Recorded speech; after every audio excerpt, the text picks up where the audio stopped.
In 2016, when Donald Trump picked Indiana Governor Mike Pence as his running mate, it was widely viewed as an effort to court evangelical Christian voters who may have been wary of supporting Trump, a thrice-married former Democrat.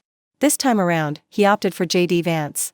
And like his previous choice, the Ohio senator's selection offers some insight into the former president's campaign strategy, and, possibly, how he would govern if he returns to the White House.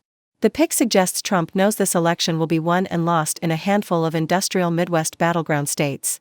The former president said as much, in the social media post announcing his decision, writing that his running mate will be strongly focused on the people he fought so brilliantly for, the American workers and farmers in Pennsylvania, Michigan, Wisconsin, Ohio, Minnesota, and far beyond.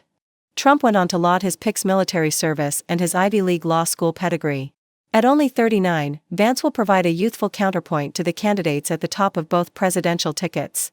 Trump's choice positions the Ohioan to be at the forefront of a new generation of MAGA Republicans. And if the former president returns to the Oval Office next year, Vance will instantly join the conversation for the party's 2028 presidential nomination. Vance did, however, criticize Trump in the run-up to the election in 2016, something Democrats were quick to point out, but he has since become an outspoken defender of the former president, particularly on television news networks. His recent loyalty and effectiveness, no doubt, factored into Trump's decision. When asked whether he believed Trump's 2020 election defeat was fairly decided, he has said no.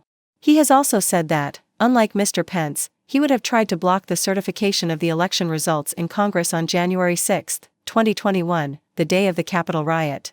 Mr. Vance also aligns closely with the former president's political ideology. They have similar views on trade, immigration, and foreign policy. Mr. Vance has been particularly critical of continued U.S. support for Ukraine.